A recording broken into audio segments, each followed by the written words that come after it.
All right, guys, we get into the thick of it now. We're going into opening statements for the Karen Reed's first trial.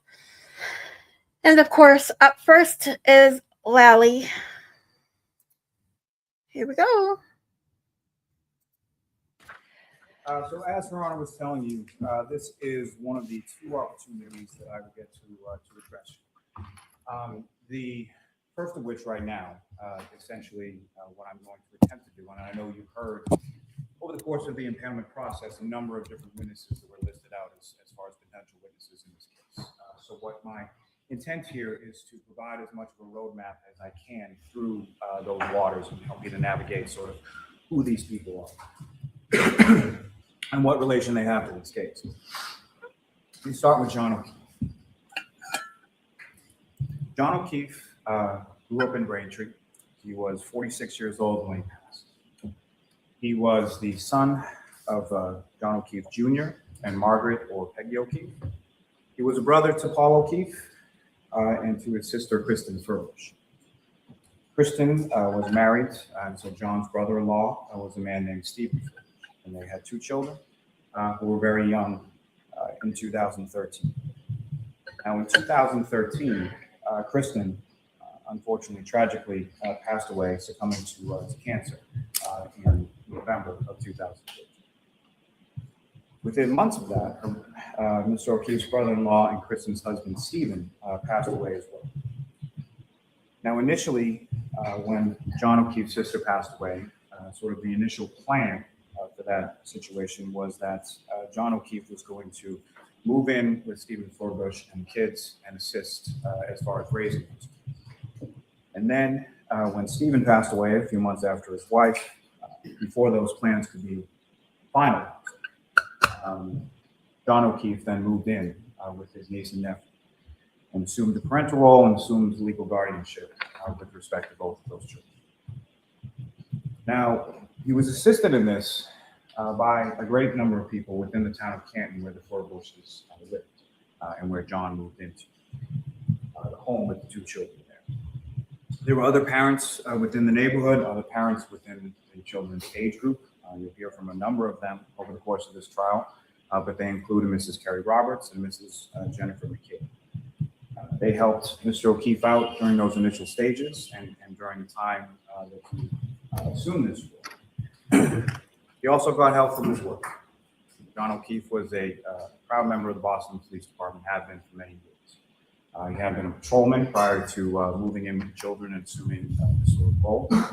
Boston Police Department helped him greatly as far as positioning him to more of a desk role, working in the sex offender unit with more regular hours to sort of assimilate himself to this new life and this new role that he assumes with these children. Initially, John O'Keefe lived in the house with the kids. However, in 2018, they moved into a new home, sort of a new home that they could have as their own. That home is located also within the town of Canton, sort of on the Stoughton side of Canton at One Meadows Avenue. John O'Keefe raised these children, assuming guardianship for them for about 8 years. His niece, who was the elder of the two, was about 14 at the time that John O'Keefe died, and his nephew was about 11 years old at the time that John O'Keefe died. January 28th, 2022. It was a relatively typical day. It was a Friday going into a Saturday of January 29th. Sort of typical in the sense of most sort of suburban parents. There were a lot of activities, weekend sports, practices, games, things of that nature that the O'Keefe and Furbush family had to look forward to. One little difference when it came to that particular day of January 28th and the 29th is the weather. So there had been predicted and there was going to be a snowstorm, an insignificant one. A blizzard essentially was coming in overnight that Friday and Saturday, lasting through most of the day on Saturday the 29th. And as a result of that, most of those sort of typical, Hey, Maylin. weekend routine activities that would keep most people, including those with Sorry, I didn't see your busy, post. have been canceled. My landlord stopped at my Everybody door, knew what was so I coming. had Everybody to knew talk to him. essentially you weren't going to leave your house all that much the following day. Now, also on January 28th, Mr. O'Keefe had received some news in respect to his niece. So his niece and her best friend were in 8th grade at the time, going into high school in the fall of 2022. They both applied to a private school called Bishop Keegan, and they both found out on the 28th that they had been accepted to that school. So the friend, as well as her father, a gentleman by the name of Michael Camerano, who's both he and his wife, Catherine Camerano, were friendly with John O'Keefe. They had children. Hey, Maylin, if you're here. Oh, okay, good. I just want to make sure you could hear me. So you could hear me. That's great. Thank you. Around the same ages as both John's niece and his nephew. And they had come over to their house on Meadows Ave that evening to celebrate the girls getting into that school. The nephew of John, the 11-year-old, was sleeping over a friend's house that night. He left that home sometime around 7 p.m. or so, got picked up, and he went to sleep over at his friend's house. John O'Keefe and Michael Camerano then decided to travel out to a local establishment on Washington Street called C.F. McCarthy's Bar and Restaurant. You're going to hear testimony, and you're going to see surveillance video, and you're going to see receipts and all kinds of things from a variety of different establishments, all sort of located within Camden Center along that strip of Washington Street. Now, they get Mr. O'Keefe and Mr. Camerano leave the girls at home.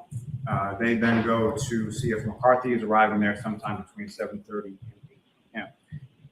They eventually cajole another friend of theirs, Mr. Kurt Roberts, to come out to the bar and join them as well. And there's some other people that are located within the bar, including Mr. James Sullivan, who we hear from, who was present at the bar that night as well.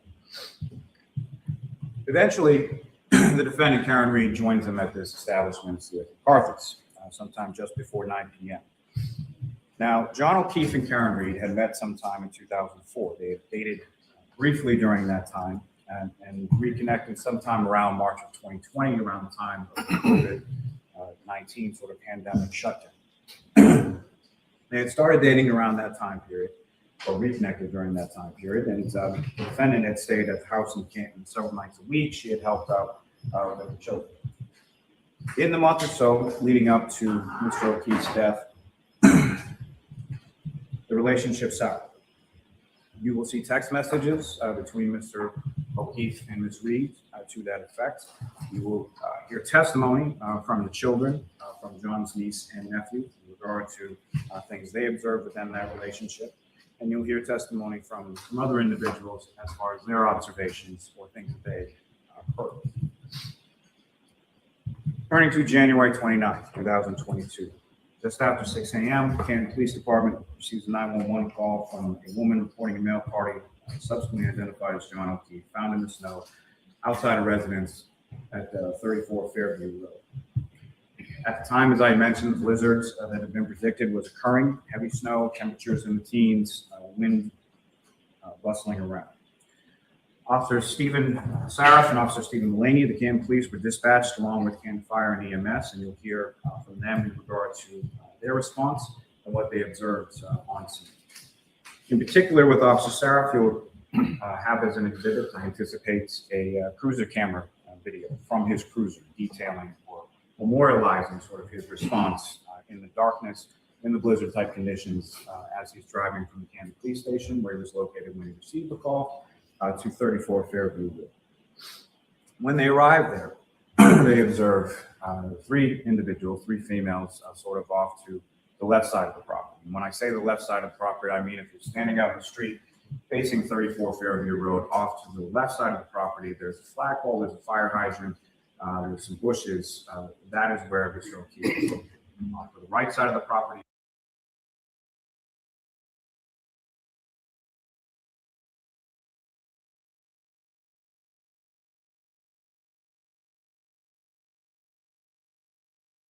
is sort of the driveway and the mailbox and other things that you'll become familiar with through photographic evidence and other means through the course of this trial. The three females that the officers observed there were then identified as the defendant, Karen Reed, Mrs. Jennifer McCabe, who had received a phone call earlier in the morning from the defendant, as well as Mrs. Terry Roberts, who had also received a phone call early that morning from the defendant. The Several firefighters from the Canton Fire Department you'll hear from in regard to their observations of injuries, abrasions, and lacerations to the right arm of Mr. O'Keefe. You'll hear their testimony in regard to swelling of his eyes and other injuries. I forgot I muted. I was my landlord had come to my door and I was using the mute button. So sorry. I don't know if you heard me say hello, love the lead. Hi, Maylan. Thank you guys for being here. Please hit the like. Share with anybody that you may think want to watch the first trial over again or hasn't seen the thing in its entirety like me. And let's try not to fall asleep through Lally's opening statement. That they observed redness from the cold that he had been lying out in for some time. You'll hear the testimony from these firefighters: Timothy Nuttall, Anthony Flamati, Matthew Kelly, Francis Walsh, Katie McLaughlin, and Greg Woodward. And at least from three of those firefighters, you'll hear testimony anticipates detailing statements that the defendant made to them when they had asked about the origination of some of those injuries. The defendant stated repeatedly, "I hit him, I hit him, I hit him." Mr. O'Keefe was then taken from the front lawn onto what they call a scoop stretcher. I still can't get over his hair. I anticipate you'll hear Ms. Roberts' testimony that despite the 6 inches of snow approximately that was on top of Mr. O'Keefe's body and the snow throughout the roadway, front yard, everywhere around where he was, there was grass underneath Mr. O'Keefe, where his cell phone was located underneath his body as he lay on that front lawn. He was then transported by firefighters Kelly, Flamati, and Nuttall, as well as the ambulance being driven by firefighter McLaughlin to the Good Samaritan Medical Center. Once there were some observations, and you'll hear testimony from Dr. Justin Rice from that facility as far as observations consistent with what I anticipate you'll hear from those firefighters. But then there is a certain warming procedure that they go through trying to bring his body temperature up. Because when Mr. O'Keefe arrives at the Good Samaritan Medical Center, his body temperature is 80. And after those resuscitative efforts prove unsuccessful, Mr. O'Keefe is eventually pronounced by Dr. Rice at approximately 7:50. Shortly after that, when the defendant is then being driven away from the scene by Ms. Roberts, who is now going to go pick up Mr. and Mrs. O'Keefe, Jonathan's parents in Braintree, and bring them to this. It was even worse in that one pre-trial motion because it was a little longer. As a result of but that, it she's still looks like a sideways mohawk. Medical Center as well. I think he's a little old for that kind of hairdo. And amongst the statements Not to mention you went a little overboard on that gel. Conversation with her in regard to that, in regard to her treatment and diagnosis, she indicates that the last that she saw Mr. O'Keefe, they had gotten into an argument before he had gotten out of the car in front of Fairview Road. Now, you'll also hear testimony from some of the other first responding officers from the Canton Police Department, including Lieutenant Paul Gallagher, Sergeant Sean Good, and Sergeant Michael Lang, in regard to their initial response, their observations, people that they spoke to, where they went, and their ability to recover within these blizzard conditions that are still ongoing. Does anyone know how old Raleigh is? Of evidence that they located in around the area where Mr. O'Keefe's body was found. You'll also hear from Lieutenant Charles Ray of the Canton Police Department, who was tasked with, at this point in time, the Canton Police were unaware that the nephew was over at a sleepover. They were unaware that Mr. Camerano had come over to the residence on Meadows Ave and picked up the niece, bringing her back to his house as she was left unattended when the defendant left to go looking for Mr. O'Keefe. So unaware of that, they go do a well-being check at approximately 8:22 in the morning. And they also have cruiser camera video attached to their cruiser. And you'll see that video and when they pull into the driveway at Meadows Ave, approximately 8:22 in the morning, and pull in directly behind where eventually you'll hear Ms. McCabe left the defendant's vehicle after driving it from Google doesn't know. Meadows Ave, searching Mr. O'Keefe.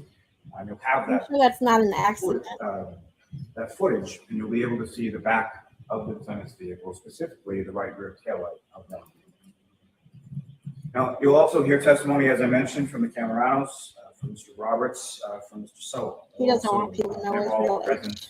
With the defendant and Mr. O'Keefe at If I had to guess, I would say about 50, but I'm not very good at guessing. A number of other individuals who were at the waterfall. The waterfall is a bar located across the street, essentially from C.F. McCarthy's on Washington Street in Canton Center, and somewhere that Mr. O'Keefe and the defendant went after leaving C.F. McCarthy's at approximately 11 p.m. or so.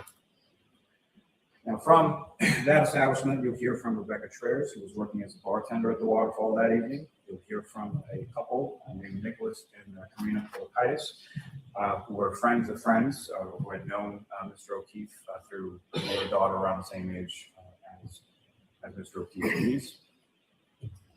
Mrs. Kolokaitis had some conversation with the defendant that evening, as well as herself and Mrs. McCabe at the waterfall. She left around the same time as they did. She parked on Washington Street around the same area as Mr. O'Keefe and Ms. Reed did, specifically in Ms. Reed's car.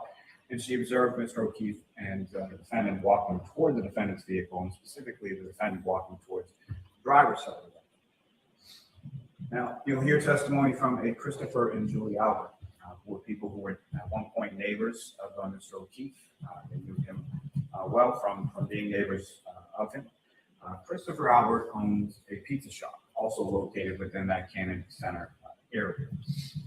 Mr. O'Keefe, earlier in the day of the 28th, had been into that. Okay, so yeah, I think your guess is around mine, you know. Christopher Albert. I wouldn't think he's much older than 50 if I had to guess, but you know, like I said, I can't really say very well because people don't guess my age within at least 10 to 15 years, so can't say much for that. Now, Christopher Albert left directly from the waterfall and went home. He was sort of walking distance away from it. His wife, Julie Albert, had left earlier in the evening. There was a band playing at the waterfall that night. Mrs. Julie Albert started to get a migraine, and she left before most of the group. Included within that group, and sort of how they came to the waterfall, the Albert family in particular, Julie Albert went there along with her sister-in-law, Nicole Albert, as well as her niece, Caitlin Albert, her niece's boyfriend, Mr. Tristan Morris, and they had had dinner at the waterfall earlier in that evening. Now, Nicole Albert lives at 34 Fairview Road. She has a husband named Brian Albert, who's also a Boston police officer. Brian Albert had gone with a friend of his, who's also in law enforcement, a man named Brian Higgins. And they had gone separately, but had come home together from a funeral for a fallen police officer in New York City. Came home early to sort of beat the weather, and eventually they meet up with Brian Albert's family at the waterfall. Now, Tristan Morris, who was Caitlin Albert's boyfriend, had left the waterfall at some point in the evening. He then returns later to the residence on Fairview Road and picks up Caitlin Albert, brings her home. All of this is in relation to Brian Albert and Nicole Albert's son, Brian Albert Jr., whose birthday was coming up the following day, the day of the snowstorm on the 29th. So he had been back at the house at 34 Fairview while his family was out at the waterfall. He had a number of friends that had come over that evening to celebrate his birthday with him.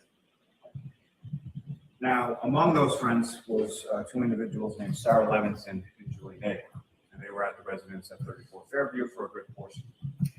Now, those individuals from the waterfall then leave and then come to 34 Fairview. They do so sometime shortly after midnight. Shortly after midnight is when it starts to snow. Flurries are starting to come down. Snow is starting to stick to some degree to the road, to the front lawn, to grassy areas around the town. Now, from that group, the group that goes back is obviously Brian Albert and Nicole Albert, as they live there. Caitlin Albert, because it's her parents and her boyfriend picking her up, as well as Jennifer McCabe, who was Nicole Albert's sister, and her husband, Matthew. I would be so confused They go back to that, and there's an already. open invitation to essentially anybody that's there. He keeps mentioning these people, and I have to tell myself to go back to the beginning and pretend I know nothing about located as he's never been there before. like any of these people. Like, we're going into this, 34 Fairview.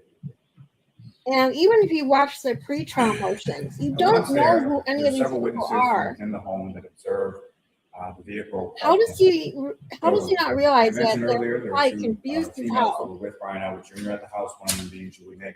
At some point, she had called her brother, Mr. Ryan, for a ride home. He then gets a ride from his friends, Ricky Antonio, as well as his Mr. Nagel's girlfriend, Heather Maxson, that's riding in the back of Mr. Tono's pickup truck. I say that because they arrive at Fairview Road around the same time as the defendant. The defendant is coming in from one direction, the pickup truck with the Nagel brother is coming in from another direction. The pickup truck with the Nagel brothers riding in flashes its lights, signaling the defendant to go. She goes first, they follow in behind, and lo and behold, they end up at the same house. They park the pickup truck somewhere in that right side of the property, facing it from the street in the area of the driveway, and the defendant in her black Lexus SUV parks a little bit further up. Different people from within the pickup and different people from within the house observe that Lexus SUV in one location, pull up a little bit further, and then pull up a little bit further until it's in the area of that fire hydrant, Hi, of that Mary flashbulb, B. where Mr. O'Keefe is located the following morning. Now, Yeah, you haven't missed much besides from maybe their making position, fun of Lally's I hair anticipate the and testimony that wondering you're going to hear how he is doesn't that Kevin realize the Maxson from that journey pickup truck probably observes, confuses all the hell. male passenger and a female operator when the pickup truck operator flashes those lights at the vehicle as they're facing each other before they pull down the barrier. What you'll hear also, I anticipate, from all three of those individuals in the pickup and Julie Nagel, who comes out to the pickup to talk to her brother. Like who? I mean, Is who that the no fuck one is ever Julie exercises Nagel? What? There are no footprints around that vehicle. There's no damage that they observed to that vehicle at that time. Again, it's just started to snow. Things are sticking. Hi, really Cheryl. much. Julie Thanks Nagel has for a coming. conversation with her brother, decides that she's going to stay at the house longer. So the arrangements for a ride home, and the pickup truck leaves from that. Hopefully, we can get you Pass by, through the they rest of your observe workday. a female operator, matching what I submit as the description of the defendant. From all of those people within that house that evening, none of them at any point in time observed John O'Keefe come into the house. They see the vehicle up front, they see the vehicle pull away, and they just assume that they left and that no one was coming.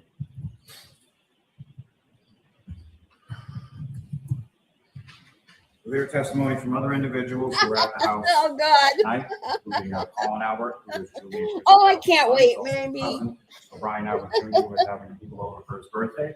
He's leaving the house around the time that the initial people coming back from the waterfall, which includes the homeowners, and Mr. Higgins, are sort of Okay. coming into the house. So I At that have to point, know what you're talking. I'm gonna pause this for 1 second. Get a break from Lally already. He's so boring. What are we talking about? What storyline? What you watching?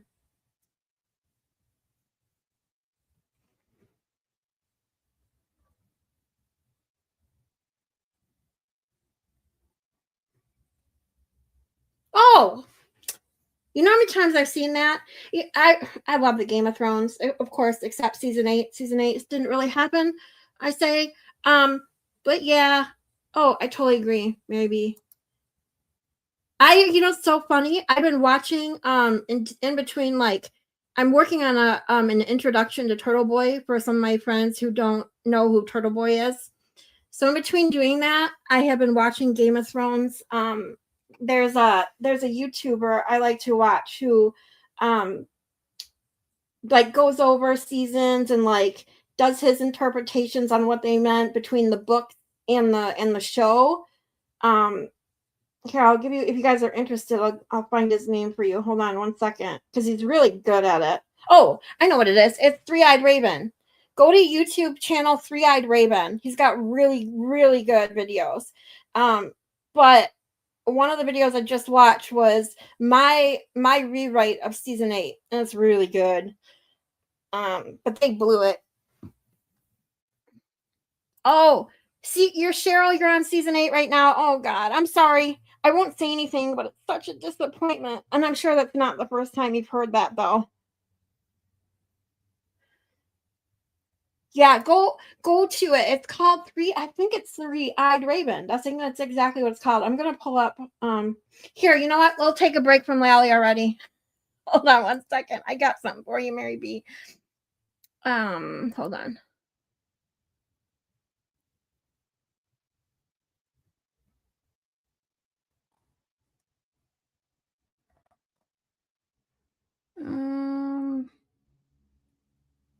God, my computer is slow today.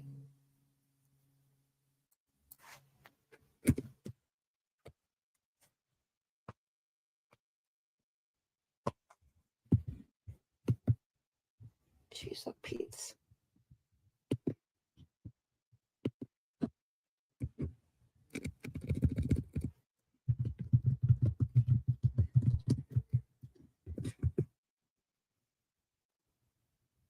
seen a few of those. Sorry, I just saw your comment. Yeah, this guy, so good.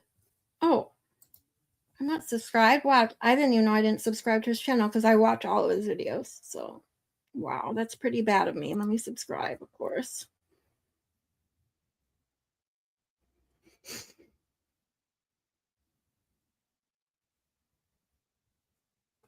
Yeah, he's so good.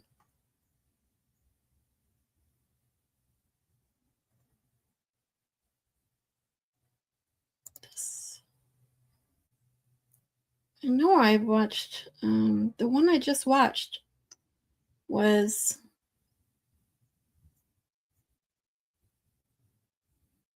oh yeah, here we go.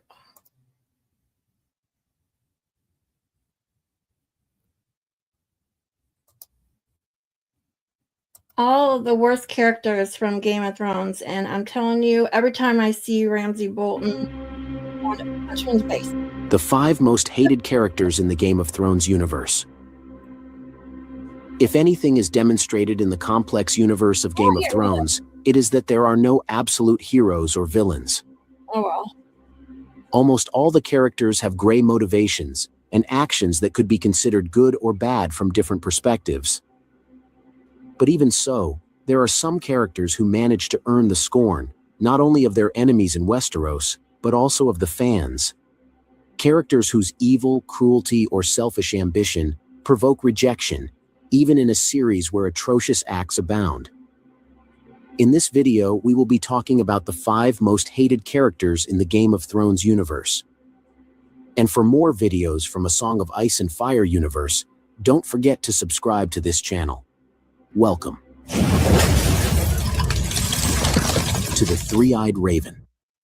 So that's obviously the short to the longer In the version. last hours, several leaks have emerged.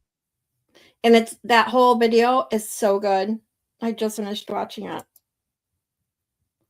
Come on, go back to this. Go back to you, Lally. Leaving, he's getting picked up by a young lady named Allison McCabe, who is Jennifer and Matthew McCabe's daughter, who's also friends with Colin Albert, and also. I haven't, while we're waiting for Lally to load, I haven't watched all of. A few days ago, we talked about different news media, as they echoed the news of a trailer shown to the press. Seriously? I need a new computer. I need a new computer. Oh.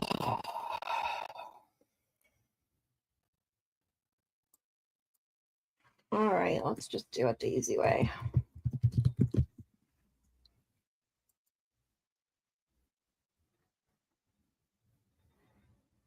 Have you kept up with all of the new shows and all up? Are you like up to date on all the episodes? Because I haven't watched any of the new ones yet. I watched the very first season of House of the Dragons, and that's it. Because I don't subscribe to HBO unless I have to. And I really need to do that because I really want to watch it, but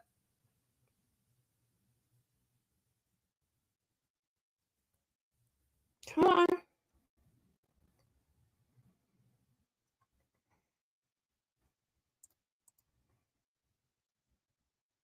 You're caught up on House of the Dragons. About to be caught up on the Night of Seven Kingdoms. It's an obsession, yeah. Oh, yeah. I would be caught up on it if I, actually subscribed to HBO.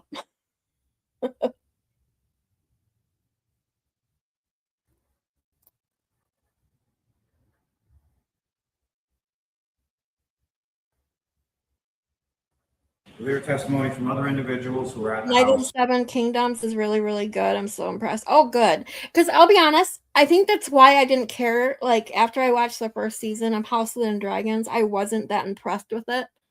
So, if it's better than House of the Dragons, I'm probably going to have to, like, resubscribe and go watch it now. Oh, I'm so jealous, Mary B. Oh.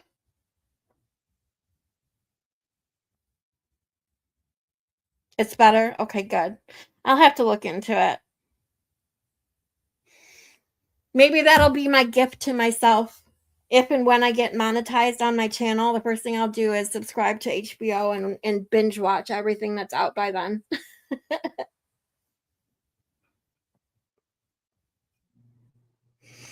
All right, Lally, I guess we'll turn you back on. You and your sideways mohawk.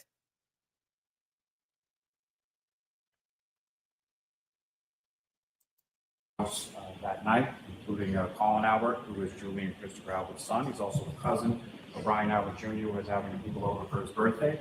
He's leaving the house around the time that the initial people coming back from the waterfall, which includes the homeowners and Mr. Higgins, are sort of coming into the house. At that point, Colin Albert is leaving. He's getting picked up by a young lady named Allison McCabe, who is Jennifer and Matthew McCabe's daughter, who's also friends with Colin Albert and also cousins of Ryan Albert Jr., who's within the home celebrating this birthday. He's still talking As I people's mentioned in her names and testimony their from cousins Matthew and all McCabe this and and all that. Dude, in regard to their observations that particular evening. they're probably at the sitting there waterfall, going, what the fuck are as you well talking as, about? At the residence on Fairview Road. And then you'll hear testimony in regard to a phone call. A phone call that Jennifer McCabe receives from John O'Keefe's niece at approximately 4:53 in the morning. She answers that phone call, speaks to the niece briefly, and the niece hands the phone over to the defendant. Now, you'll hear testimony from the niece as well, that about 4:30 in the morning or so, the defendant came into her room in a frantic state, saying that Mr. O'Keefe had not come home the night before. So initially, when the defendant is talking to Ms. McCabe, she indicates to Ms. McCabe that the last time she saw Mr. O'Keefe was at the waterfall. Eventually, as Ms. McCabe What's was it? Wait, what's a VC box? that she not only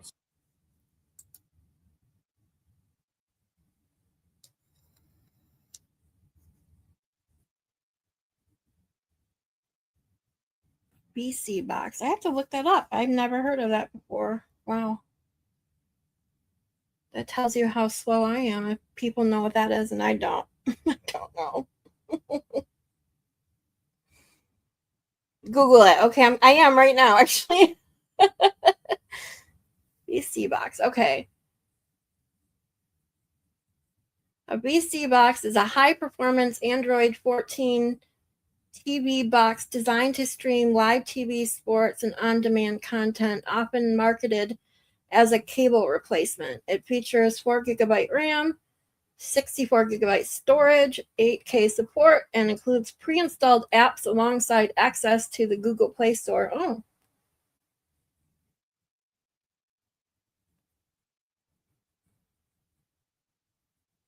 Sweet.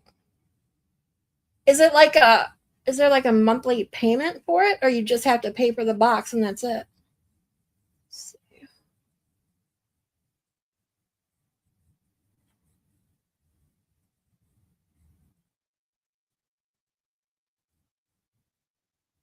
Plug in, connect to Wi-Fi, and stream. Oh. All right, well, I guess that'll be on my list instead. Yay, we got to get me monetized, guys. Okay. $284, one at Walmart. All right. That's the first thing I'm going to get. Thank you, guys.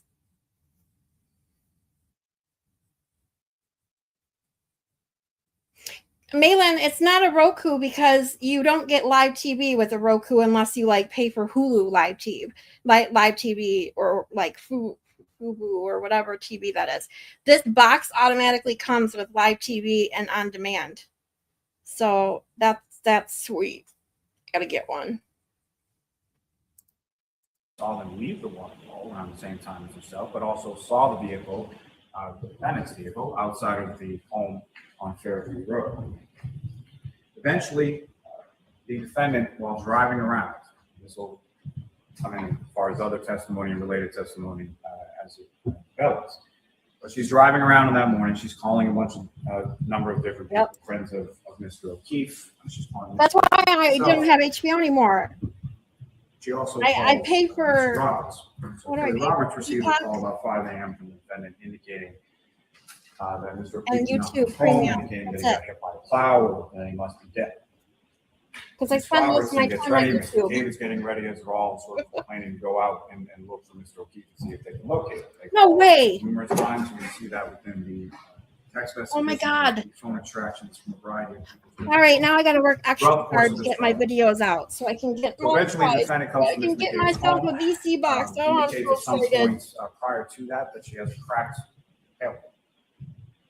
Ms. McCabe then gets in the driver's seat due to the defendant's frantic state. Ms. Roberts is there as well. Ms. Roberts follows Ms. McCabe driving the defendant's vehicle back to Mr. O'Keefe's residence on Meadows Ave, checks on the niece. The defendant then shows both Ms. Roberts and Ms. McCabe the damage to her right rear taillight, which is essentially missing a number of different pieces from that right rear taillight. They then proceed off to drive and see if they can locate Mr. O'Keefe. The defendant is insistent that they go to that residence on Fairview Road. Again, they're driving down there. Yeah, well, she cracked her taillight by hitting John's car. As they approach Not by toward that hitting residence, there's one person, so they're seated within the vehicle. This is Ms. Roberts' vehicle. She's driving. Mrs. McCabe is in the front passenger seat. The defendant is in the rear passenger seat. The defendant is the only one who sees Mr. O'Keefe. He yells and screams at Ms. Roberts to stop. Ms. Roberts and Ms. McCabe, I anticipate, will testify that they did not see Mr. O'Keefe, not only as they were driving past him, but even after they got out of the vehicle. Until Even if it would save him him money, Malin? D-line essentially right over where Jeez. Mr. O'Keefe's body is found. Mrs. McCabe then dials 911. And shortly after that is when the officers and the Cape firefighters arrive on scene. Now, while they're waiting there, approximately 6:23, 6:24 a.m., during a conversation with the defendant asks Mrs. McCabe to look up on her phone how long someone has to be out in the cold to die from hypothermia or something to that effect. And you'll I hear some keep dispute forgetting as that to when they that, had this whole first came. hypothermia You'll hear thing in the testimony first trial. from 3 different Because we know now it's not experts, true. Nicholas Carino, Ms. Jessica Hyde, and Mr. Ian Whitfield, who you'll hear about a lot of these things called extraction reports from cell phones. And the extraction reports are done with a program called Cellphone. Mr. Whiffen is someone who writes that software for Cellphone. Oh my God. You'll hear from each of their testimonies. That's awful, that Caitlin. the research that was done on Ms. McCabe's phone was done at the same time frame that she indicates the defendant requested her to do it, and that at 6:23 and 6:24 morning. We'll hear testimony from Ms. Roberts and Ms. McCabe, the firefighters, and the responding Canton police officers. And again, you're stating these names as if these jurors are going to remember who these people are after, what, 20 minutes? Like, seriously. Who the fuck are you talking about? You will also hear testimony, as I indicated, about sort of treatment that she received at the Good Samaritan Medical Center, and that would involve testimony from Ms. Daisy Ormseth, Ms. Kathleen Wilford, and the Dr. Gary Fowler. He's bringing up more names? Are you fucking kidding me? From the State Police Crime Lab and from some other laboratories as well. Included within that will be Mr. Nicholas Roberts and Ms. Maureen Hartnett, Mr. Andre Porto, Ms. Ashley Vallier, and Ms. Christina Hammond. Well, what does he gain by confusing the jury, by bringing up all these people? Like, you guys think that? I'm just shocked as hell because I've never seen his opening statement. An incident which occurred I may have seen clips, obviously, here and there, and the funny things that people post, but I've never seen his opening statement, and I'm totally confused by what he's talking about. And I actually know who these people are now. I cannot imagine not knowing a single person's name, who they are in relation to this case, and being like, what the fuck are you talking about? As well as from her sister, Ms. Marietta Sullivan, as well as you'll hear testimony from 2 children. And what could he possibly gain by confusing them? Day 2 or so of this trip, Marietta Sullivan, the sister of Laura, is walking through the lobby and she runs into Mr. O'Keefe. There's a reason there was a godfather, because Gotcha. John O'Keefe is also the godfather of Laura Sullivan's son. Runs into him in the lobby, gives him a hug, and sort of pointing him in the direction of where she believes he's going to his room. The defendant is in the area. What the fuck does that have to do with anything? At Ms. Sullivan. Ms. Sullivan responds in kind. Essentially, for the most part, the Sullivan sisters see very little of Mr. O'Keefe throughout the remainder of their trip to Aruba. And we also hear testimony from the children that shortly after this, or immediately after this, this. There is Thank a you, approximately Foreman. 20-minute screening. Okay, which- Mary B, you know I came into this late. Now, I have heard rumors and things, very short things about someone influencing the jury or being like the in charge of the jury, but I didn't know it was someone on the jury. Wasn't he an ex-cop or something like that? But I thought that it was someone in charge of the jury. But he was a... Oh my God. He was the foreman? So all these things I'm thinking it's something like that guy or that girl, that lady in the Murdaugh trial who was like, it had influence because she was kind of in charge of like helping the jury out or whatever. Okay, so Fanning, that's who I'm thinking of. Fanning is in charge of the jury. Okay, so the foreman, yes, ex-cop, and he was the gatekeeper between Bev and the other jury. Oh, okay. So they had two then, right? So they had someone, Fanning, who was in charge of the jury, and the foreman was an ex-cop. So two people, really, who were influencing the jury.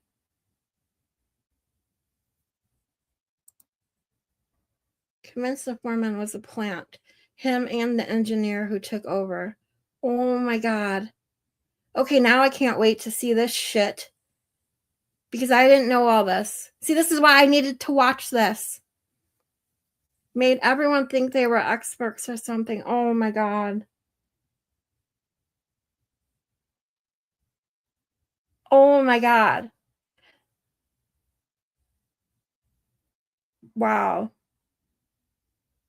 Okay, my mind's kind of blown. Like, I truly thought it was just like I can't remember that freaking woman's name from the Murdaugh trial who said shit she shouldn't have to the jury. And I assumed it was just something like that, but it's obviously way more than that. Oh, he had the juror from the one that got the foreman from the first trial, because I know he had the woman from the second trial. I saw that one.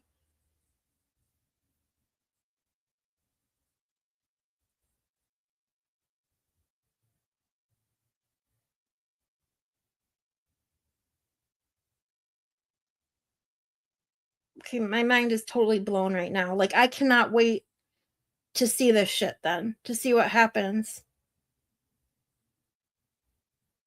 Oh, random from the jury, and it was a concerning interview. Oh my God. So they probably were like, oh, this is what happened, and they got all the deets on that then. I gotcha.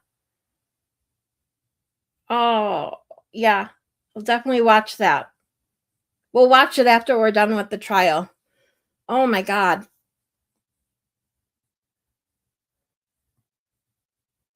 See, this is the problem for people like me, but that are like the people that not like me, because I'm obviously free Karen Reed. She's factually innocent, all that. But people that haven't seen the first trial, and especially people like Plevin, I can't even get into that. That whole thing shocked me to hell. I'm not even going to get into that today. But people like me who have not seen the first trial in its entirety or it's at all or whatever, and making opinions based on shit they heard from the first trial. Like, that's how I knew, even seeing clips from the first trial, that I couldn't get a whole outlook and complete opinion on it based solely on clips I've seen here and there. I knew I had to see it in its entirety, which is why I'm doing this. So people that are so adamant on the anti-Karen Reed side that I know never watched either trial or only watched one or parts of them or whatever. It's insane that they're so emphatic about their beliefs when you know that they didn't sit through both trials. No way. See, and the way the alternates were picked and Victoria being eliminated for some bullshit the day of closing. Whoa, see, I didn't even know that. I don't know how they were picked. I guess I'll have to find out. Oh my God. No, you're good, Mary B. No, you're good. You're good. Because this is what I need to know this stuff so that I know to pay attention, because Lally is boring and I get distracted on my own. So I'd rather talk to someone. That's why I wanted to do this like this. So I have even a couple, even if it's like one or two people to like talk to you about it, because otherwise I'd kind of distract myself and wouldn't take it all in. But this way I know what to look forward. You guys have seen it. You know what to tell me, like, hey, you need to really pay attention to this and this and that. So I appreciate it. Hey, Cheryl, we're glad you're with us. All right, Lally, let's go back to you and your On between Mr. O'Keefe and the defendant within their hotel room in front of the children. Now, you'll also hear testimony from the defendant's phone in regard to, and from another individual's phone in regard to that Aruba, in regard to text messages of an amorous nature that she had with Mr. Brian Higgins, who was at the waterfall and also at the residence on 34 Fairview, because he was friends with his homeowner, Brian Albert, but he was also friends with Mr. Dude, he just gave reasonable doubt in his opening statement, bringing up Higgins like that. There is references that the defendant makes to that incident in Aruba, as she purports it to be Mr. O'Keefe cheating on her. She insists that he was making out. I can't believe he brought that up. As opposed to her giving him a hug. And makes repeated reference to that within the contents of those text messages as well. Now, you'll hear testimony from a number of different other individuals. Mr. Michael Trotta, who has a supervisory role with Canton Department of Public Works. You'll hear from Mr. Louis Jutras, who has a supervisory role with regard to IT, in regard to certain video that was recovered from the town of Canton, as well as from a temple located along the route that the defendant traveled, both away from Fairview that evening, as well as to Fairview from the waterfall, away from Fairview to Mr. O'Keefe's residence on Meadows, and then later in the morning at 5. Because if you recall, Ms. McCabe, I anticipate, would testify that she receives the call from the defendant about 4:53 in the morning. The defendant then drives around Canton for some perceptible half-hour or so period of time prior to even getting to Ms. McCabe's house. And what I submit the evidence, or what I anticipate the evidence will show, based on sort of the tracking of her phone records, testimony you'll hear from Lieutenant Brian Tully of the state police, from these faulty records and RTT accounts, that the defendant, while she's using her phone, is driving in the direction of Fairview Road prior to going to Mrs. McCabe's house, where she meets Mrs. McCabe and Ms. Robbins. Now, again, you'll hear testimony from a number of different troopers who were involved in the investigation. With regard to this case, you'll hear from Trooper Michael Proctor and Sergeant Gary Mechanic of the State Police. You'll hear from Lieutenant Brian Tully. You'll hear some testimony from Trooper Joseph Hall, who's in specialized unit in the State Police called like HALS for short, but essentially a collision analysis and reconstruction. He's listed like 50 50 people's names. His Like, examination of the vehicle, his examination of the scene, his examination of specifically some Toyota texture, because Lexus is essentially owned by Toyota or vice versa. So there is some data that he's able to recover from that and back the vehicle up based on its known locations and travel, key cycles. Essentially, opines, anticipate he'll opine that around 12:45 in the morning, when the vehicle was in front of the residence on Fairview, that for some perceptible period of time, that vehicle travels over 60 feet in reverse at over approximately 24.2 miles per hour. yeah, no, it didn't. She was already home. Now, you'll hear testimony, as I said, from a number of different troopers, as well as from a number of different analysts from different labs. Included within that is Ms. Maureen Hartnett, who collected items from the vehicle, defendant's vehicle, including the taillight, sort of housing from that vehicle, pieces of the taillight that were discovered in sort of front grass and front street area. There is a specialized team called the CERT team. You'll hear from Lieutenant Kevin O'Hara, who has a supervisory role in relation to that. And then later on that day of the 29th, he, along with Lieutenant Tully and a number of different members from his search team, were searching for evidence within the mounds of snow in front of that house, as the blizzard is still ongoing at this point through sort of the afternoon hours. Among the items that they locate is a sneaker.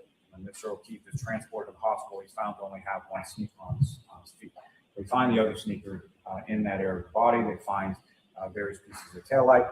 And as is wont to do, over the course of the following days, temperatures rise, rainstorm that comes in, and the snow melts. Over those successive days, there are additional pieces of taillights that are eventually discovered in that area of the front lawn of the street. Now, from these different pieces, Ms. Hargett also locates a cocktail glass that's located on the bumper or the rear area of that scene, and she locates a human hair on the back of that defendant's vehicle as well.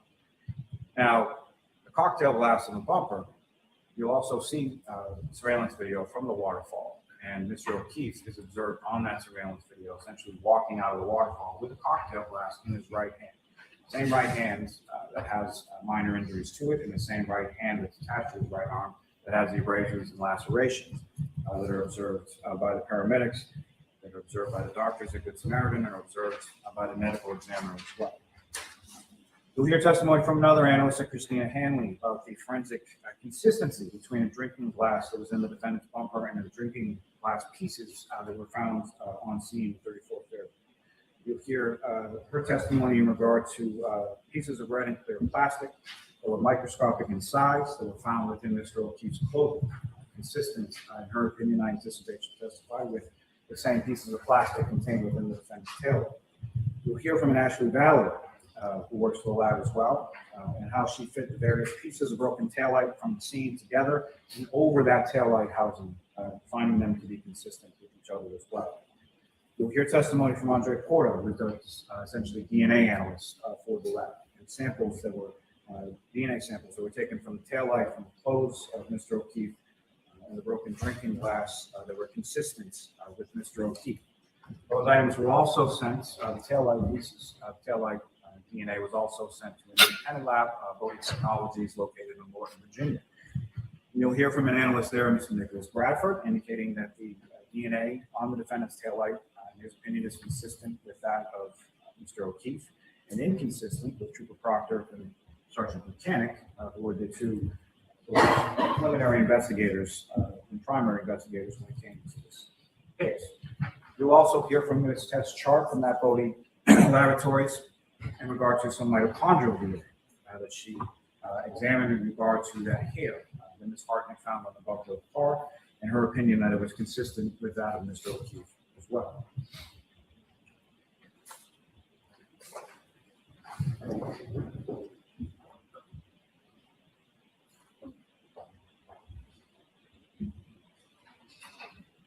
Lastly, you'll also hear from Dr. Irene Scortibello and Dr. Renee Stonebridge of the Office of the Chief Medical Team in regard to their various examinations. Dr. Stonebridge is a neuropathologist. She essentially examines brain findings. Dr. Irene Scortibello is a forensic pathologist who does the sort of autopsy and medical examination of Mr. O'Keefe's body. You'll hear about the variety of sort of injuries that she observed over Mr. O'Keefe's body. In particular, you'll hear testimony in regard to lacerations to the right back of his head.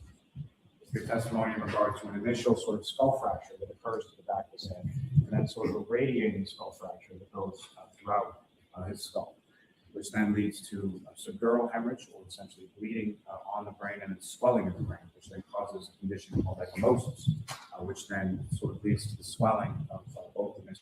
O'Keefe's eyes that was observed by the initial responders. You will hear various testimony about sort of issues in regard to his pancreas and how that's indicative of hypothermia. Now, again, as I said, this is the first of two times that I have an opportunity to address you directly. And I thank you very much for your attention today, and I thank you for the participation of your close attention as we go through all of the witnesses and all the evidence in this case. That second time that I do get to address you, what I'll be asking you, based on the evidence, and again, as the board has instructed you, you are the sole arbiters of the facts of this case. You are the ones who Yeah, find what the this facts. is basically there this is opening what the statement. This evidence is demonstrates. What I submit to you at that time, that second. this is like the worst opening statement I've ever seen. Is that the defendant, Karen Reed, is guilty of murder in the second degree, striking the victim, Mr. O'Keefe, with a car, knocking him back onto the ground, striking his head on the ground, causing bleeding in his brain, swelling, and then leaving him there for several hours in a blizzard with temperatures in the teens, wind swirling around, snow piling up on his body until she comes with Mrs. McCabe and Mrs. Roberts just after 6 a.m. And that she is also guilty of vehicular manslaughter, operating under the influence of liquor, and that she is also guilty of leaving the scene after causing. Thank you very much for your time. All right, thank you, Mr. Lally. Mr. Nettie? Thank you, Your Honor. May it please the court.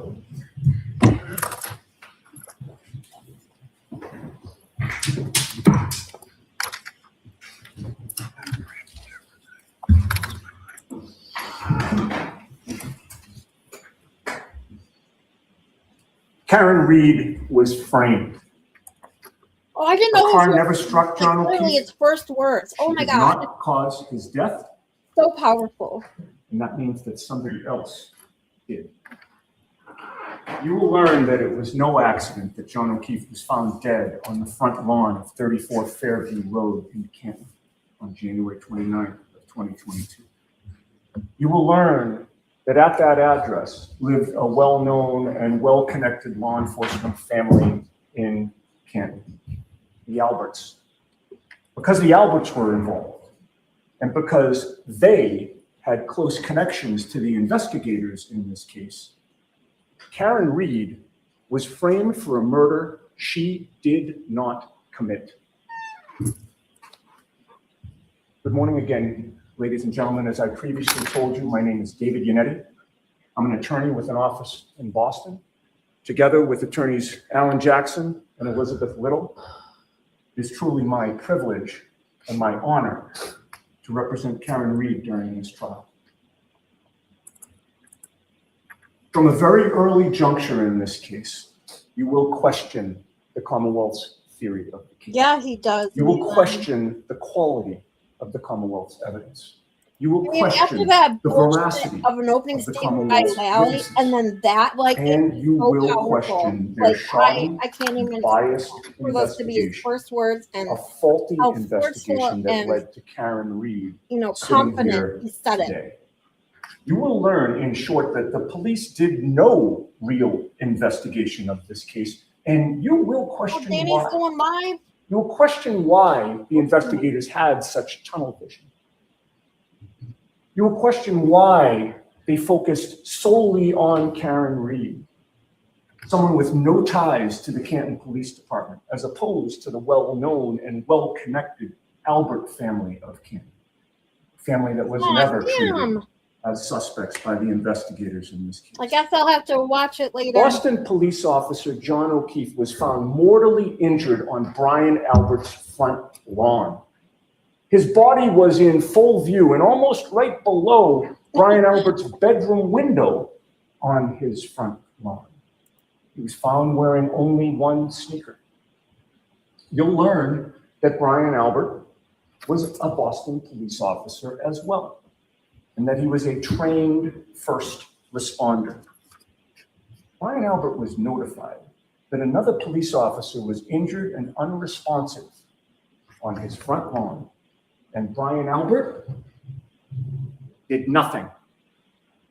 His sister-in-law, Jennifer McCabe, and other civilians were on his property that morning after John O'Keefe's body was found. Police, EMTs, firefighters, police cruisers, an ambulance, fire truck, lights flashing, and first responder Brian Albert never came out of his house.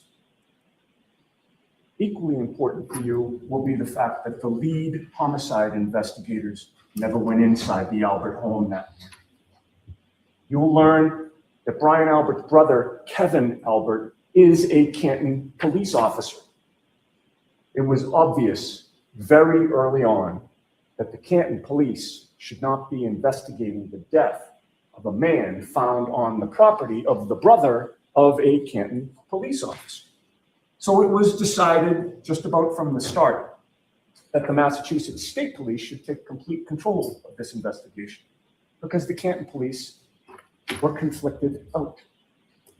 Now, that sounded good at the time, but you'll learn that two major problems arose. First, despite the fact that they obviously had a conflict of interest, the evidence will show that the Canton police still had their hands in this investigation. You will find it astounding. But Canton police officer Kevin Albert, the reason for the conflict of interest in the first place, was continually updated about the status of this investigation while it was going on. Second, and equally troubling, is that the lead state police detective who was assigned to this case was a man named Michael Proctor. Michael Proctor, you will learn, is one of the many people in Canton with deep ties to the Albert family. Oh, yeah, you Michael can say that. Proctor's own mother refers to the Alberts as the Proctor's second family. His own sister's wedding, Michael Proctor was in the wedding party with Colin Albert. And he sat at the head table of that wedding with members of the Albert family. That's the man who was chosen to lead the investigation into the suspicious death on the property of Brian Albert. That's the man who gave updates to Canton police officer Kevin Albert while the state police were supposed to be investigating what had occurred at his brother Brian Albert's house. You'll learn that right from the jump, Michael Proctor predetermined the outcome of this case. Never stepped foot inside the Albert home on January 29th, 2022.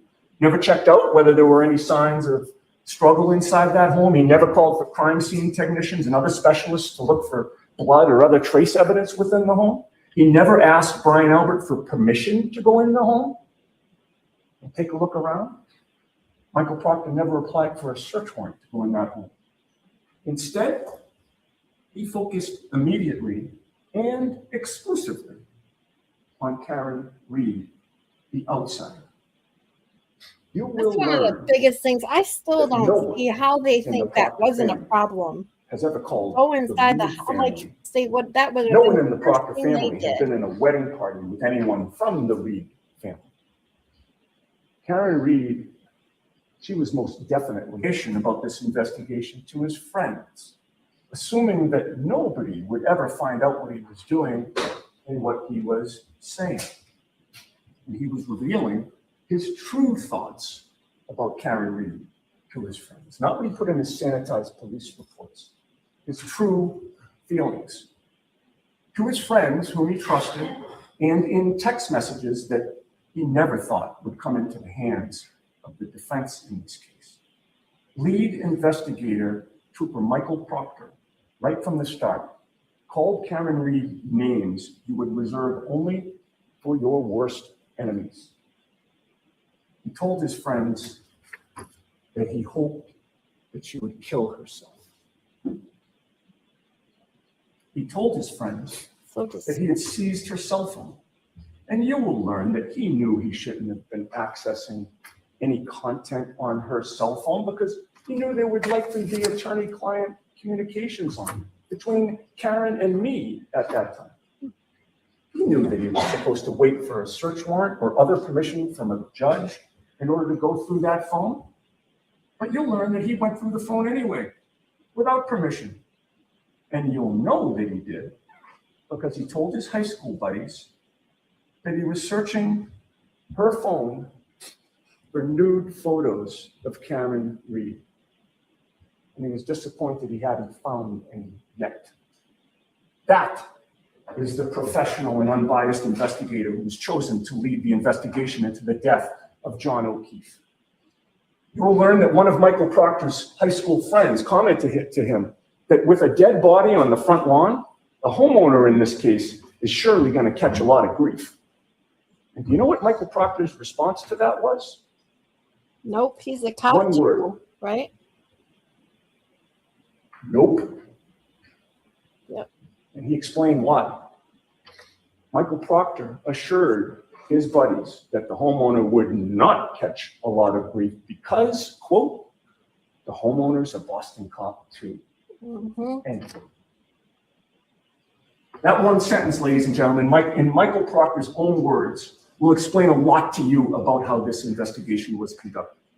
You will be able to evaluate whether Trooper Michael Proctor treated Brian Albert and his family differently because of who they are and their relationships between his family and theirs. You will evaluate whether this investigation was on the up and up. You will decide, as a result, how valuable or worthless the prosecution's DNA evidence is or is not, in light of who controlled that evidence. You will learn that Michael Proctor's fingerprints are figuratively all over this case. His fingerprints are all over the Commonwealth's evidence. You will learn that Michael Proctor showed up at Karen Reed's parents' house in Dighton to interview her during the afternoon of January 29th, only hours after John O'Keefe's body was found dead on Brian Albert's front lawn. You'll learn that Michael Proctor had her Lexus SUV towed from her parents' home. But you'll also learn that he wrote a search warrant in which he falsified the time that he took that SUV. He swore under oath that the vehicle wasn't towed until 5:30 p.m. But you'll learn that we obtained surveillance footage that he didn't know we would get. And that surveillance footage exposed that Michael Proctor's words in that sworn affidavit were a lie. Michael Proctor had that vehicle for about 90 minutes before he claimed to have taken it. And folks, you will learn And that the timing disease from those is rotten important. apples, it spread very like important. like a virus. Because when John O'Keefe was first found on People Brian with Albert's front 40, lawn, man, that's the a police whole thoroughly nother searched issue that yard for potential that I want to evidence. get into on my It wasn't channel at just some one point. officer, or two, or three. There were at least 4 officers that searched that front lawn. And that morning was the beginning of a snowstorm, but there wasn't yet much snow on the ground when they were searching that lawn. It was light out by the time they did the search, and it was getting lighter. And during that thorough search of Brian Albert's front lawn, the number of pieces of tail light that were found by a minimum of 4 officers looking for evidence was 0. It was only later in the day, when the snow was really starting to accumulate, that the police miraculously started to find pieces of taillight on the property.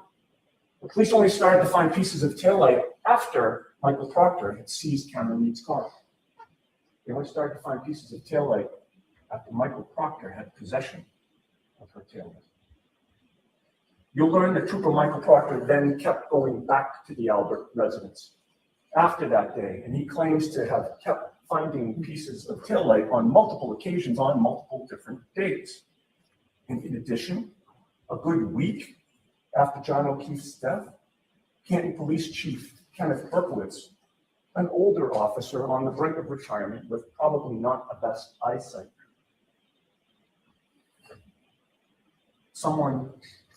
he supposedly was driving, happened to be driving past Brian Albert's house. And by the way, Brian Albert is someone with whom Chief Berkowitz is also good friends. And this older man allegedly spotted yet another piece of taillight from his moving vehicle. This was yet another piece of taillight that was somehow missed by the trained specialists who had previously and thoroughly searched the property. Another piece of taillight that Proctor supposedly missed in the many times he went back to the property. Michael Proctor claims that he kept finding pieces of taillight right up until February 18th of 2022, which was nearly 3 weeks after John O'Keefe was found dead on Brian Albert's home. You will learn that there is no competent evidence that Karen Reed's taillight shattered in the early morning hours of January 29th, 2022, time at Brian Albert's house. She drove back to John. Alan Jackson's black in her face, but to me, did like I'm sorry, that's she looks she has been outside the Albert residence hours earlier at 12:30 a.m. But we have video evidence that the taillight was actually broken at 5 a.m. many hours after the prosecution needs that taillight to have been broken. There is, of course, no video of the taillight being broken at Brian Albert's house. You will eventually conclude that that's because the taillight was not broken there. Importantly, you will learn that there was an eyewitness who arrived at 34 Fairview after Karen got there with John O'Keefe in the early morning hours of January 29th. And that eyewitness, Brian Nagel, who's the brother of Julie Nagel, who was at the after-hours party that night. He had a clear view of Karen's SUV. Brian Nagel confirms that there was no damage to her taillight at that time. Karen was sitting in the driver's seat with her hands at 10 and 2. And Ryan Nagel confirms that while Karen was inside the car, John O'Keefe was not. John O'Keefe was also not outside the car at that time. You will ultimately conclude there's only one other place he could have been. Now, going back to that 5 a.m. video from John's driveway, you will see Karen back up her Lexus and strike John's car at about 5 a.m. when she was leaving John's house to go out to look for him. And you will know that she struck his car at 5 a.m. because you will watch that video closely.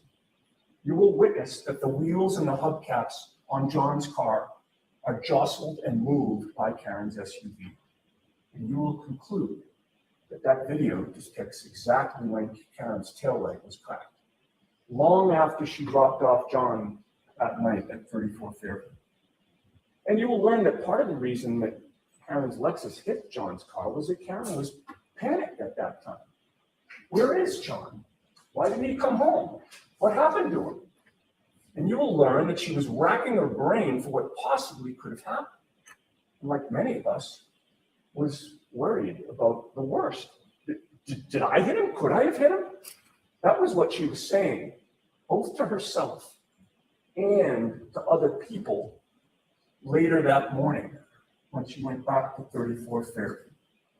She couldn't think of anything else that made sense. She certainly didn't consider in a million years that someone from within the Albert home could have beaten up John and left him to die on the front lawn. Now, that was over 2 years ago. Karen didn't know then what you will learn during this trial. Karen didn't know that Brian Albert's sister-in-law, Jennifer McCabe, left the after-hours party at Brian Albert's house sometime after Karen pulled away. She didn't know that after Jennifer McCabe dropped off some people elsewhere, she returned to her own home. Karen didn't know that Jennifer McCabe climbed some stairs in her home and eventually made it into a bedroom with her cell phone. Karen didn't know that Jennifer McCabe settled in at 2:27 in the morning on January 29th, 2022, and typed a Google search that she would later delete. 2:27 in the morning was over 3 hours before John O'Keefe's body was found on Brian Albert's lawn. 2:27 was over 3 hours before anyone knew or suspected that John O'Keefe was missing or hurt or in trouble. And at 2:27 in the morning, you will learn that with no one watching her, thinking she was alone with her thoughts, not worrying that anyone would know what she was doing, Jennifer McCabe typed in the following Google search: how long to die in the cold? Now, she misspelled the first word, so the actual search was "Hoslong to die in the cold," but you'll get the point. You will ask yourself, why would somebody Google how long does it take for someone to die in the cold, unless that person knew someone who either was in that situation or would be in that situation? You will question during this trial, who was it who actually did die in the cold at some point that night, sometime after Jen McCabe was asking Google for an answer to her question?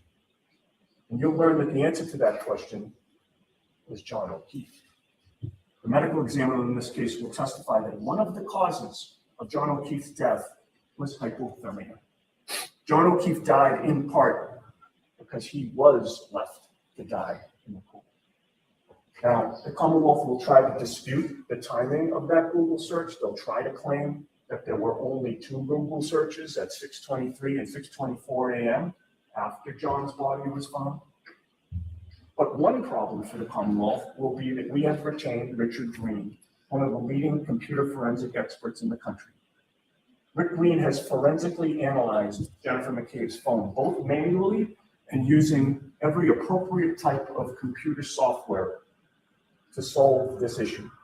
Rick Green will confirm for you that Jennifer McCabe did indeed make that search at 2:27 a.m. And another problem for the Commonwealth is that you will hear and see other evidence that will confirm that Jennifer McCabe is lying when she denies making that Google search at 2:27 a.m. You will conclude that before she went to bed, if she went to bed that night, Jennifer McCabe wanted to know just how long it would take for someone to die in the cold. And a big question in this trial for you will be, when was John O'Keefe left to die in the cold? I expect the Commonwealth will try to persuade you that he was left there sometime around 12:30 a.m. because they're going to try to prove to you that Karen Reed hit him and that his body stayed there the entire night until first responders arrived at 6 a.m. and his body was taken to the hospital. But you will learn that there are big problems with the Commonwealth's theory of this case. You will learn that there were 6 people at that after-hours party at Brian Albert's house, all of whom left by the front door and would have been confronted by John O'Keefe's lifeless body on that lawn if he was actually there at that time. Those 6 people walked out the front door to 34 Fairview, walked to their cars, either in the driveway or parked in front of the house. Brian Albert's sister-in-law, Jennifer McCabe, was there. Her husband, Matthew McCabe, was there. ATF federal agent Brian Higgins was there, who was also Brian Albert's friend. Sarah Levinson, a friend of Brian Albert Jr., was there. Julie Nagel, another friend of Brian Albert Jr., was there. And Caitlin Albert, Brian Albert's daughter, was also there, all of them leaving the residence. Each of those people left 34 Fairview in Canton, where Brian Albert lived. Each of them walked out facing the front lawn, where the Commonwealth will tell you that a 6'2", nearly 220-pound big man in dark clothing was sprawled on the front lawn when there was only a dusting of white snow on the ground. He was supposedly sprawled on that lawn, just feet from where these people were walking when they left the residence.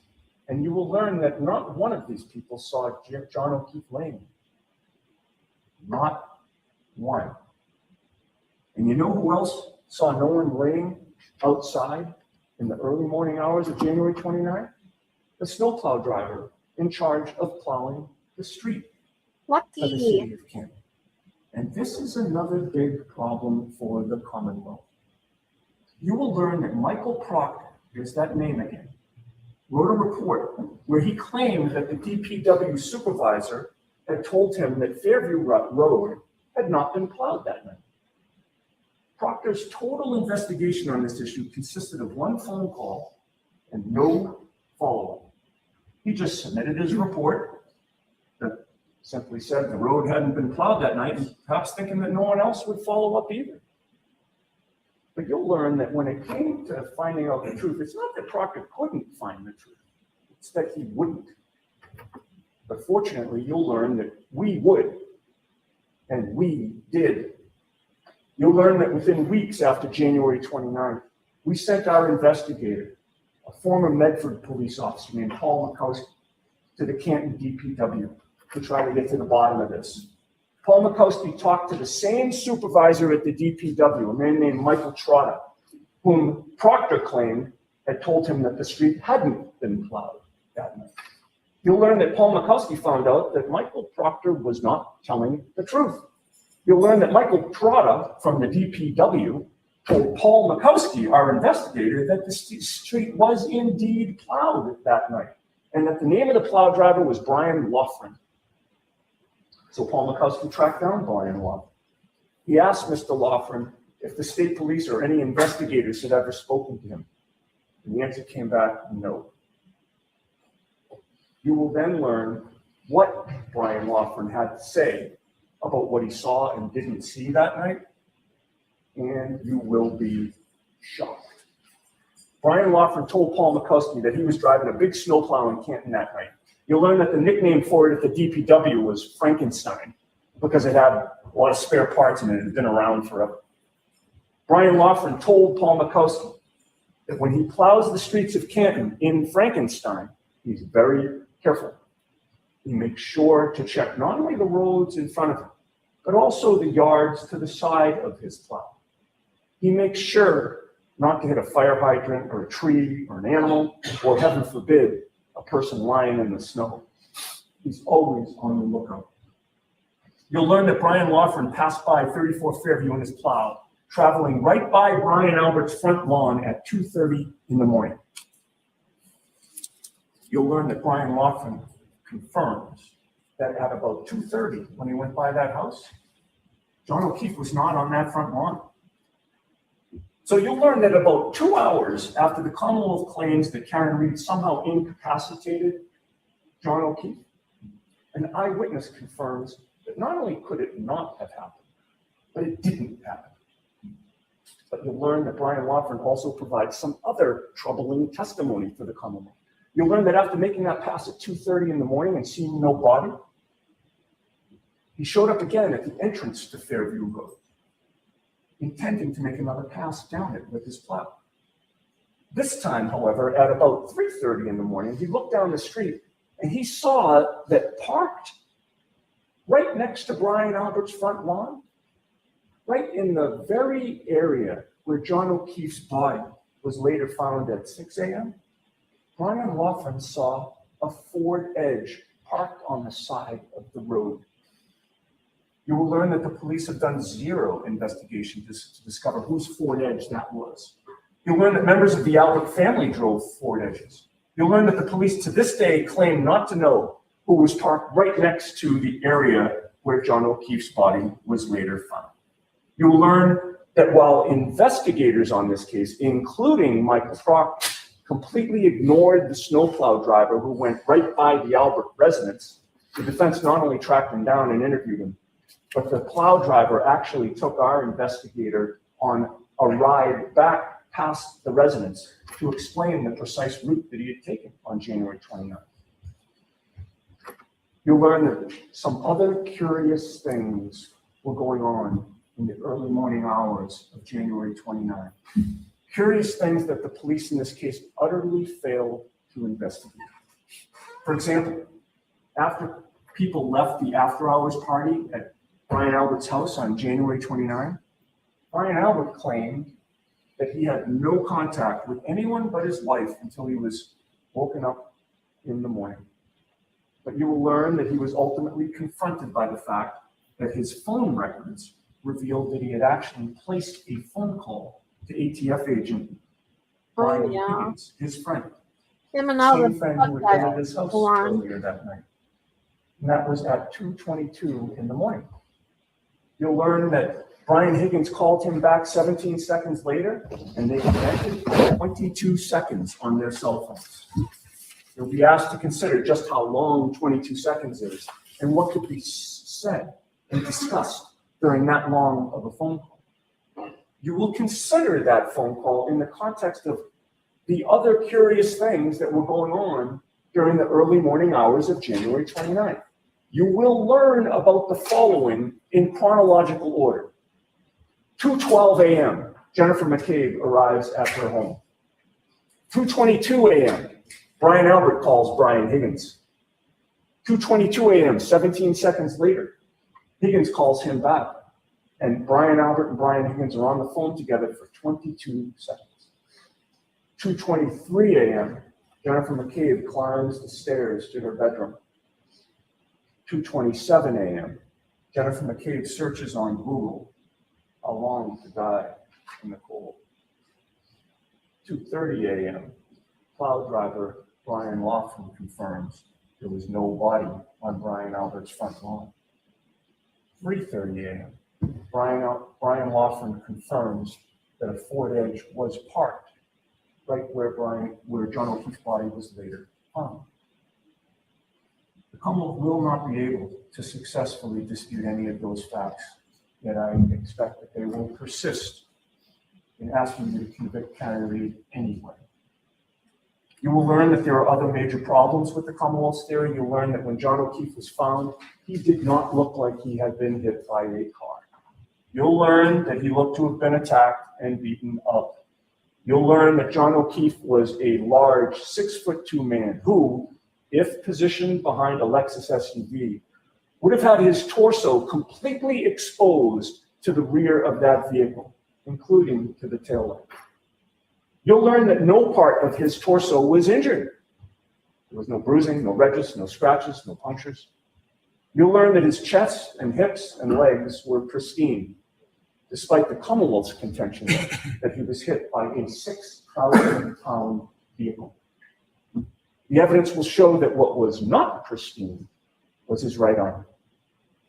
You will take one look at that arm, and you will conclude that a car did not cause those injuries. The injuries to John O'Keefe's arm appear to be consistent with scratch marks and claw marks, marks that make it look as though an animal had attacked his arm. But you won't have to rely just on your common sense when you look at those photos. You'll hear from an expert forensic pathologist who is world-renowned, who has personally conducted thousands of autopsies. And he will testify that those marks are consistent with scratch and claw marks and bite marks from an animal, including a German Shepherd. You'll learn that on January 29th of 2022, Brian Albert's family dog, Chloe, was a German Shepherd. You'll learn that Brian Albert has admitted that this dog is not good around strangers. You'll learn that on January 29th of 2022, John O'Keefe would have been a stranger to that dog. And you'll learn that Chloe had been the beloved family dog for the Alberts for 7 years. The Albert family loved Chloe. But strangely, as we discuss this dog today, the Albert family doesn't have its beloved Chloe anymore. You'll learn that Brian Albert was called to testify before the grand jury regarding this matter in April of 2022, and that he did testify about his German Shepherd, Chloe, during that grand jury testimony. And you'll learn that not long after that testimony, Brian Albert and his family rehomed their beloved family dog. They gave away their family dog, and Chloe, the German Shepherd, is therefore now gone. Now, the Commonwealth will try to take your attention away from all of these troubling facts and try to persuade you not to consider their shocking lack of investigation of anyone else, not to consider John O'Keefe's injuries, not to consider the fact that multiple people left the residence and saw no body, not to consider the fact that the snowplow driver was specifically looking at 2:30 a.m. and there was no body there, not to consider the fact that two people in the house were communicating at 2:22 a.m.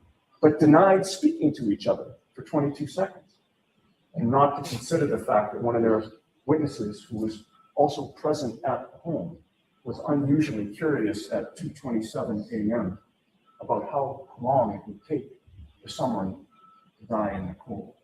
The Commonwealth will instead try to persuade you that Karen Read supposedly had a motive to kill John O'Keefe because they were not getting along. You'll hear about their trip to Aruba over New Year's Eve and that Karen was upset that John had been flirting with another woman.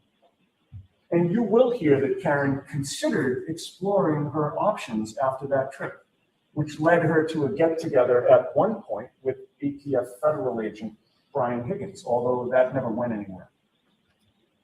But you'll also hear that in January of 2022, after the Aruba trip, and not long before January 28th and 29th, John O'Keefe was making long-term plans with Karen, including a family trip with her and the kids, and also another trip with Karen and another couple for months into the future. And you'll see video of how John and Karen were interacting on the night in question. You'll see for yourself how they looked at each other from the video at the waterfall that night.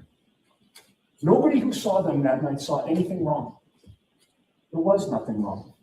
I mean, like any couples, occasionally they would bicker or disagree. But you will hear zero evidence of any domestic violence in that home whatsoever. John never raised a hand in anger toward Karen, and Karen never raised a hand in anger toward John. That simply wasn't who they are. You will conclude the notion that Karen Reed chose the start of a snowstorm to suddenly become violent out of the blue for the first time and intentionally kill her boyfriend by hitting him with her car and leaving him there with a house full of people inside is patently ridiculous. You will also learn that what's not ridiculous is that someone, not Karen Reed, ambushed John O'Keefe. Somebody probably didn't mean to kill him, but somebody went too far. You'll learn that Trooper Proctor failed to investigate motives that other people had to harm John O'Keefe. You'll learn that Proctor failed to investigate anything or anyone who was in the Albert residence that night. You'll learn that he failed to investigate the antagonistic relationship between members of the Albert family and John O'Keefe. You'll learn that apparently nobody investigates the Albert family of Canton. Remember, on day one, Trooper Proctor was asked whether the homeowner, Brian Albert, would catch a lot of grief. And Trooper Proctor himself said it. Nope. Homeowner is a Boston cop too. So folks, the trial is now about to start and the witnesses are about to start testifying. On behalf of Karen Reed, I ask that you do two things during this trial. First, I ask that you pay attention to all of the evidence. The way trials work, the prosecution gets to present its case first. They conduct their direct examinations first. So we respectfully ask that you wait for us. We will get to cross-examine their witnesses, and you will find that cross-examination is the key that unlocks the truth. Wait for us. You'll be glad that you did. Second, I ask that you keep your eye on the ball. You have one job and one job only to do during this trial, and that job, quite frankly, is not to solve this case. Your only job during this trial is to determine whether the Commonwealth, the prosecution, has proven to you each and every element of the crimes they have charged, beyond a reasonable doubt, to a moral certainty. The prosecution will fail to prove this case to a moral certainty. They will fail to prove this case beyond a reasonable doubt. You will reasonably doubt their case because their theory of the case does not make sense. You will reasonably doubt their case because Karen Reed was framed, and the evidence shows that, despite the fact that the police never ever investigated that angle of this case at all. Because the prosecution will not prove their case beyond a reasonable doubt to a moral certainty, we will stand before you again at the end of this trial and ask that you find Karen Reed not guilty. All right. Thank you very much, Ms. Giannetti. Or maybe push it sidebar. Yes. Wow. That's powerful by Yannetti, I'll tell you. I've seen bits and pieces of that opening statement, and after watching Lally, it's even more powerful to watch Yannetti make that opening statement. It's crazy. I mean, there's a huge difference in listening to those two back to back like this. Wow. Well, yeah, Malin, isn't it? It's crazy to see it like this, I'll be honest. And I'm interested in seeing the rest of these witnesses now, especially ones that didn't testify in the second trial, because I know that the defense especially went a different route. Well, they both did. The prosecution and defense went like a totally different route in the second trial than they did in the first trial. So This is definitely already piqued my interest. I won't be as bored as I think I was going to be. I guess we shall see. Oh, good, Malin. Well, at least I know we can chat through this, even if it's me and you and a couple people here and there that come in and out. We can go through this together because I'm definitely intrigued now to see how the rest of this trial is going to be in its in its entirety. So, but Danny's on. So Maylin, I will end this one for now. I might go on later. I'm gonna see how late Danny's stream till, because what's today? Monday. Turtle Boy is not on. Oh, thanks, Maylin. I'm glad to have you. So maybe if since Turtle Boy's not on, and if Danny's going on this early, maybe he won't be on too late. Maybe we can start with a couple of first witnesses after he's done. So I'll see what time he goes up, and I will see you in Danny's chat. All right, Maylin? You're awesome. Thank you so much, sweetie. I'll see you in the chat, and maybe we'll, like I said, if I come back later, I'll post it in the Discord. So keep your eye out, okay? Have a good one. I'll see you in Danny's chat too.